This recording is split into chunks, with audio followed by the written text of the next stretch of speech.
Please join me in welcoming Rick Snyder as he gives and delivers a message surrounding criminal justice. The greatest governor in the United States, I bring to you, Rick Snyder. I like that. Thanks, Keith. I like that part at the end. Thank you. That's great.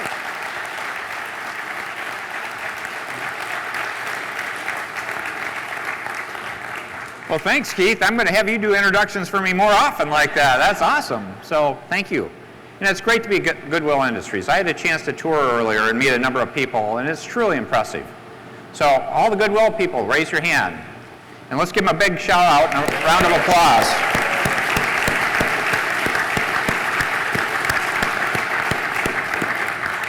It really is a success story that we should be admired, and the question is, how can we see programs like this grow? How can we do more? How can we be more successful? And so it's great to see people in action, working, being successful again. Before I get into the message content, I want to recognize we have a lot of great people here today that I hope are very supportive of this effort. I know there's a keen interest in the whole criminal justice system, so I want to recognize some of my colleagues from Lansing in particular that are here. We have 3 justices from the Supreme Court, which I think is awesome. Would you guys like to stand up and take a bow? Kelly, McCormick, and Viviano. Thank you, justices. And then I have several partners from the legislature here. If I could get my legislative partners to stand up, we could recognize you. Kurt Heisey, Harvey Santana, Marty Howlett. And actually a great former Senator Bruce Caswell. Bruce, thank you for also being with us. Now, I've got a lot of people from the executive branch. I hate to say it, I'm not going to go through the executive branch folk. Other than 2 people I do want to mention in particular.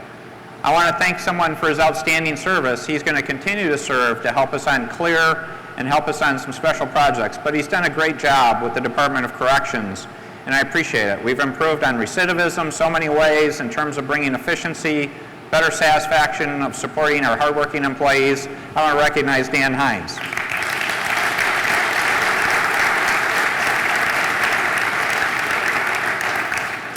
And taking Dan's spot to be department director, I want to recognize the person playing that role, because I was just speaking to a group of the field office people up in Mount Pleasant earlier today, and I was giving out assignments, and Heidi doesn't even know she's got more work because I told them to bring me stuff to do. But I want to recognize Heidi Washington and congratulate her on the new spot.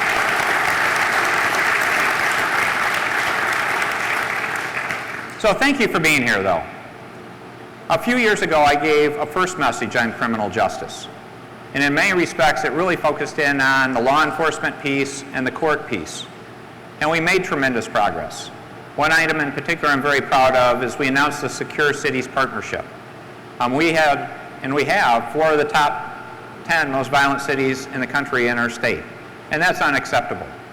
And it was really about putting a focused effort on how do we solve that problem. And so we made a tremendous commitment from those communities, from the Michigan State Police, from the entire justice system, the courts, everyone have been part of that solution, to the economic development people. And I'm proud to say we've seen about a 20% reduction in violent crime on average in these communities. That's a tremendous improvement. But it's not good enough, and we're going to keep it up. But let's give a shout out for all our law enforcement folks here that can help make that happen.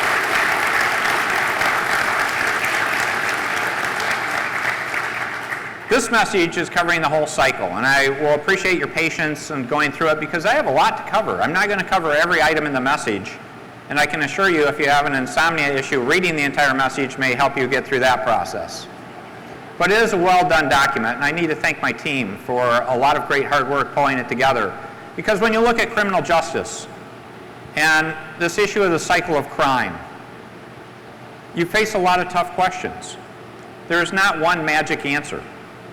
What's involved to really make major improvement is recognizing there is this whole cycle of everything from lack of employment opportunities to poverty to so many different issues to family situations that contribute to this, that you need to address every part of the cycle if you really want to make a difference. And when I say addressing parts of the cycle, this is not just about addressing the symptoms, but we need to talk about what are the root causes of this cycle of crime. And how do we address the root causes and prevent those things from happening to create opportunities for success? Why is this so important? It's easy to determine that. The human cost of crime is huge in our state and every place, in terms of victim suffering, in terms of what it damages to their families, what it does to the people that are the criminals, and what it does to them and their families, and our whole society. The monetary cost is also huge. If you look at the Department of Corrections alone, the budget's about $2 billion a year, and that doesn't include millions and millions being spent by sheriff's departments for jails and other facilities and all the field operations throughout our state. So it's got a huge human cost, it's got a huge monetary cost, and we can do better. So that's what this message is all about approaching it. So I'm going to start walking through a number of areas, and again, hang in there with me. It's a little warm in here, but hopefully you'll be warm in your heart because we're going to do things to help people. Let me start, though, before I talk about the crime side itself, I want to start with the victim side. Because as part of this, I think we need to recognize there are improvements we can do for victims of crime. Several things that I'm calling for in the message with victims. First of all, is to allow more flexible ways to give them notification when events related to their case go on, their situation. Currently, it's usually by mail. Now, most of us live by our mobile apps, our mobile phones. Let's add electronic notifications. Let's join the 21st century in terms of allowing an option for that. Another one, though, that I think is a serious substantive issue is the whole issue of personal protection orders. Right now, we have a system where we say it's free, but we're relying on, quite often, friends or family to deliver a personal protection order that involves domestic violence, sexual assault, human trafficking. And one thing I want to call for is asking that we find the resources so we can actually have law enforcement deliver those notices, those personal protection orders, and not rely on friends and family to do that kind of work. So that's something we can focus in on. Also, one thing I want to look at is actually the whole issue of restitution. We don't do a good centralized job of tracking how well we're seeing restitution happen for people that have been victims. And I think we can significantly improve that in terms of how we handle those kind of issues.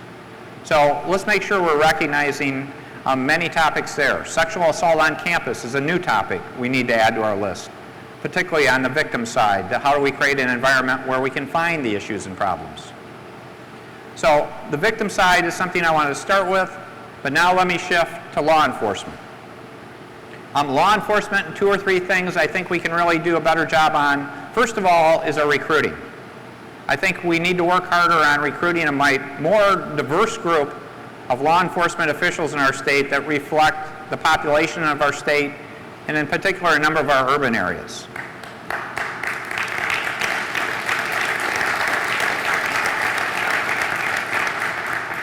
I know the Michigan State Police is committed to it. Literally, they've done hundreds of recruiting events. We are hiring troopers. We recently had a meeting where I called on the faith-based community members, clergy in these urban areas to bring forward candidates that we could put through the review process and have them apply to be Michigan State troopers. But let's be much more proactive, and I'm pleased to announce that the MSP is truly committed to this. In fact, they're going to be looking to create a cadets program in particular communities and cities to see if we can create a long-term pipeline of great people that can be proud members of the Michigan State Police. So let's work on issues like that. The other one is engaging communities more in the conversation about law enforcement. As you've seen across our country, from Ferguson to Baltimore, there are issues out there that need to be addressed. I'm proud to say that we were being proactive in Michigan before those events took place, but there's more work to be done. And I want to thank the Michigan State Police again for their caution program, which is working with the criminal justice system in a number of cities. In particular, we've done work in Flint and Saginaw to engage the community. This is going back a year ago to really start that process some time ago to say we can have a better dialogue. But I also, a second program I want to recognize, and it's great having Matt Weesaw here from the Civil Rights Commission, is they have All-PAC, which is a very similar program, and they've been proactive for some time, going back to 2011, doing outreach in communities. And so the call I'm making is between the Caution Program and All-PAC, is we do a more coordinated, stronger effort to work in each community to engage community leadership, the faith-based community, all members of the criminal justice system on working harder to deal with issues about having good relations with the community and appreciate we all have a role to play and we need to be close working partners together. Another item to call for with respect to law enforcement is the whole review of body cameras. The Michigan State Police has a pilot program going on body cameras. I think there are excellent opportunities to do more deployments there, but we need to do that in the fashion of how do we balance privacy issues of the people involved in the process with the use of body cameras, and also be thoughtful about the cost structures on how to do that and respect law enforcement.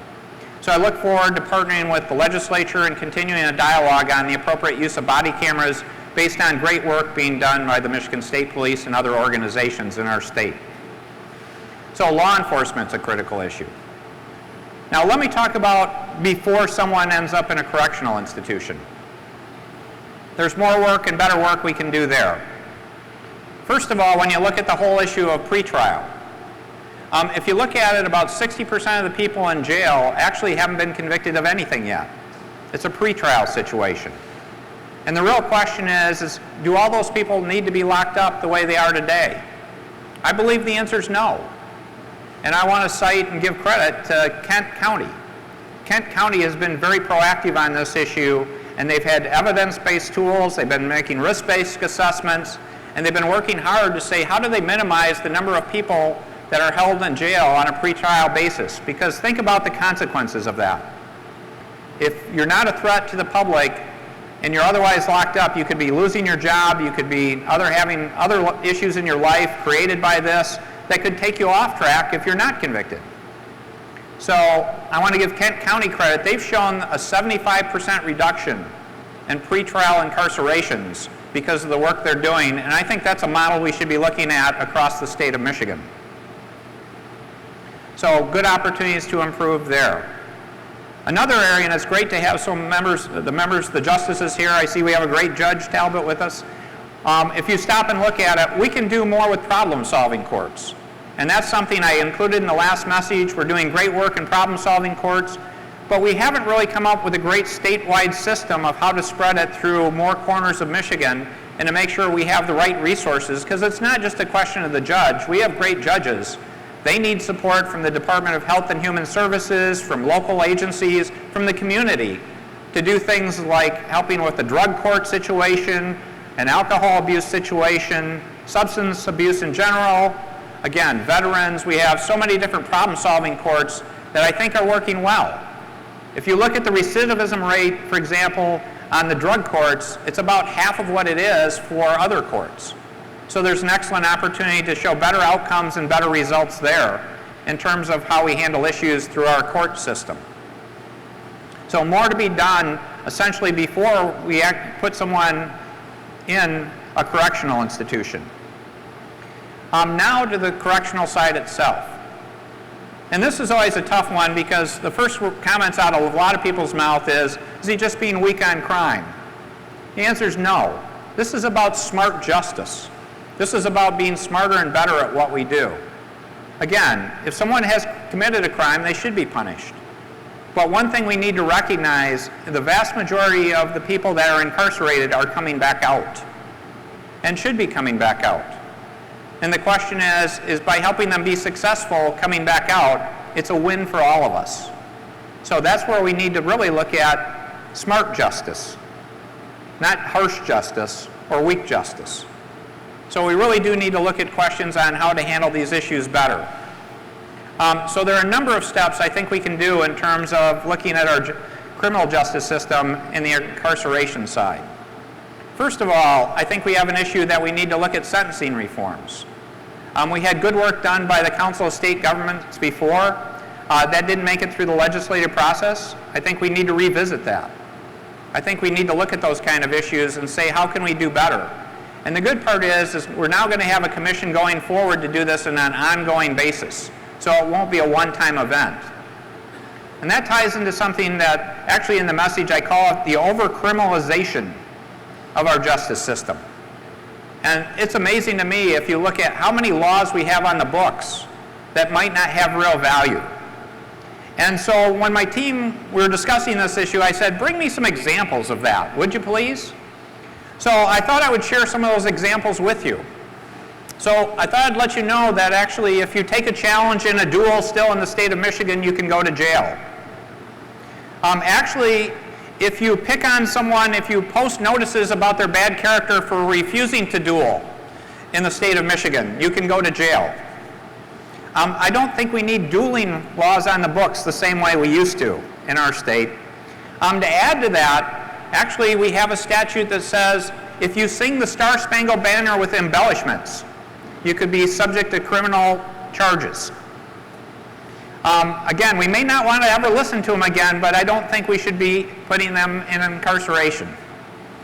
A personal favorite, because I love to walk, I'm starting to walk again, is we actually have it, so promoting a walkathon over 12 hours is a crime in the state of Michigan. Give me a break. To put it in context, though, this is a natural thing for legislatures to come up and for the governor to work on. To give you some idea, since 2008, roughly we've had about 45 laws a year increasing penalties. To give you an idea of scale, what does that mean? On average, the minimum sentence since 2008 has gone up by about 8.5 months in the last few years. And step back and ask yourself the question, is there any real good reason to say the average in the whole state should be up by 8.5 months over the last few years? And what's the consequences of changing all that? And how much more expensive and how much trauma have we created in the system by simply going longer without going better or smarter in terms of doing things? Another area of reform we need to look at is actually for probationers and parolees. We need a better system of sanctions in our state. Currently, we have too many parolees, probationers subject to sanctions, and they're for too long. I think we need to look at a system that's much more certain and shorter, again, using evidence-based practices to decide what they should be. Again, this is about not ignoring things, but doing things that are effective, and really saying how do we improve issues in those areas in terms of addressing that whole topic. So these are important things that, again, we need to look at hard and we can look at in terms of better application. Now, one huge area in particular I want to emphasize is the whole area of prisoner reentry. If you look at, Michigan has been cited in a number of cases for being a role model on prisoner reentry, and we should be proud of some of those accomplishments. Actually, being a good nerd, I looked back at the data. They got me some data that said back in 1998, for example, a recidivism rate, the percentage of people that were coming back in the correctional system within 3 years, you know what it was? It was about 45%. So where we are today, we've had declines over the last few years. We're at about 30%. So that's a huge improvement. But to give you an idea, if we can improve that by 5 percentage points, drop it to 25% or so, that would roughly save all of us over $30 million a year. So there's a huge opportunity in terms of monetary savings, but the human costs again too. So what do we need to do? There are several steps I think would be critically important in terms of prisoner reentry to look at. The first thing I would say is let's start day one when they arrive in the institution. We don't do that today. There's no reason we shouldn't start as soon as they arrive. We know they're going to be with us for some time. Let's think about that. The second thing is we've got a much stronger economy today. We should be saying what our training programs are and that they're actually geared to where there's demand for those fields. Again, putting someone through a training program where there's no hope of employment has very little value. And again, making an environment where people can actually complete the training program without being moved from institution to institution.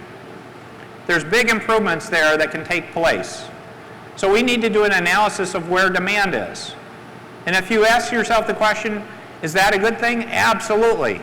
Because right now we've dropped our unemployment rate in half in this state. We've created nearly 400,000 private sector jobs, and we're starting to find labor shortages for in-demand fields. So again, these are programs we'll be doing for people outside the correctional process, but we need to be looking at what we're doing to actually help people be successful when they come out. A third item I think that really needs to happen is when people worked in prison industries or prison work, quite often it was a totally artificial world in terms of what people got paid, how they were treated, everything else. My view is we should try to replicate the outside world as much as possible. So we can get experience and practice about having people work in an environment that they're going to see when they leave. And actually look at a system of how we can reward people that are doing well. And the message talks about a certificate of employability to actually give additional assurances to people hiring people for the people that have performed the best while they're in this process. For those of you that are out there saying, well, the governor's going really soft now, if you think about it, if we're actually paying people what they should really get paid, there's an opportunity for them to do more restitution if it's owed, and to be successful in that regard. So this is where this all ties together in terms of working closely together in terms of success. The last thing is we should be engaging our employers to bring them into these institutions to do the hiring process without waiting for them to come out. I know we have many people here that have been through this system. And I would imagine one of the scariest, most difficult times is when you first come out. If you don't have the support structures when you first come out, it's much more easy to get back in trouble again.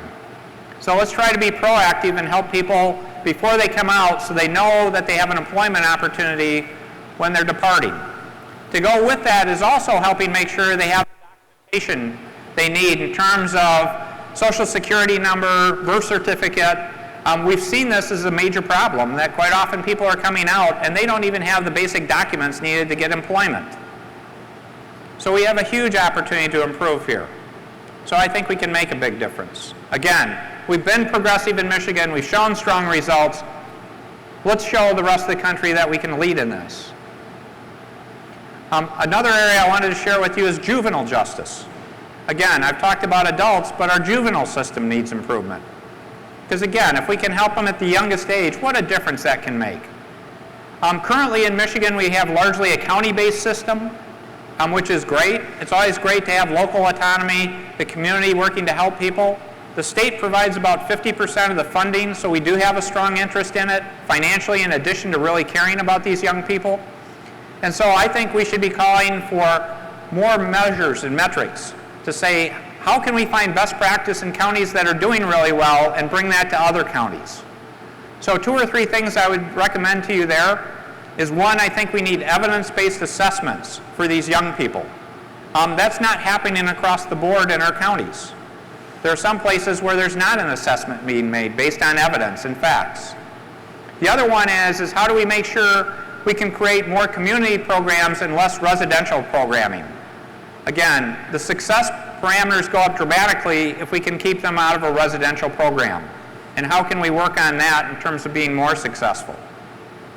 How can we use some special provisions that we have? We have the Homes Youthful Trainee Act that in some ways I think on paper has great opportunity, but I'm seeing 2 or 3 bills coming to me, and I need to thank my partners in the legislature. There's improvements we can make to that program, and also keep a focus more on helping the young person be successful rather than putting them in a prison situation that could be not so good.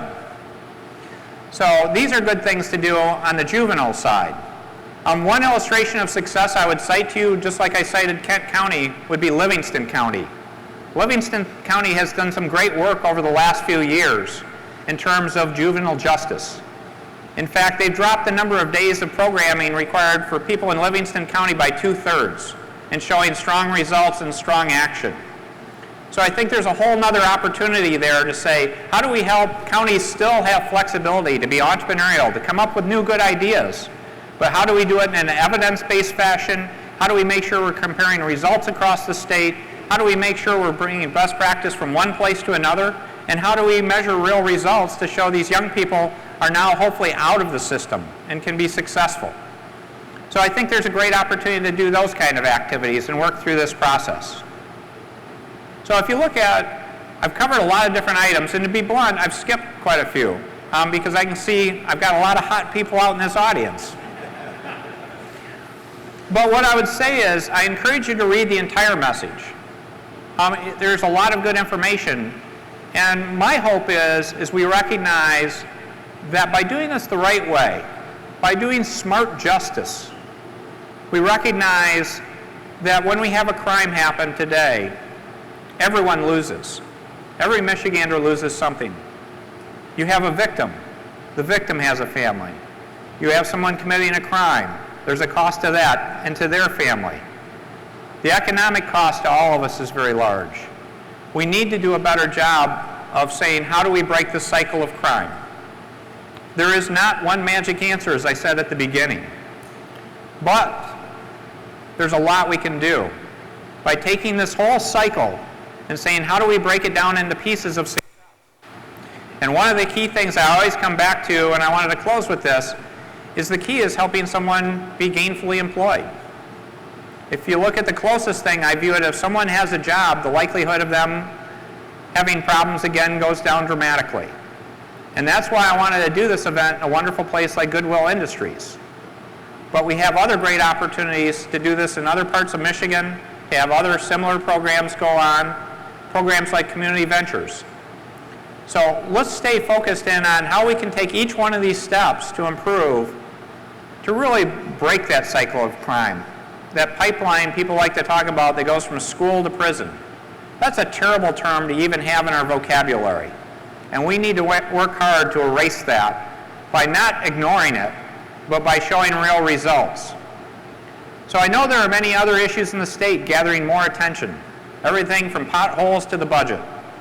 But what I would tell you is this is something that is also urgent and important. And I really encourage my partners in the legislature to work diligently on helping implement these steps. I look forward to working with my partners in the judiciary on how we can work together to implement these things.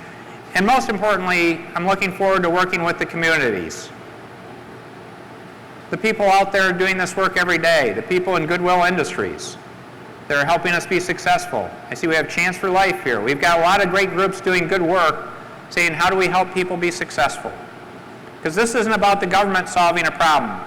This is about Michiganders helping Michiganders and having us be successful.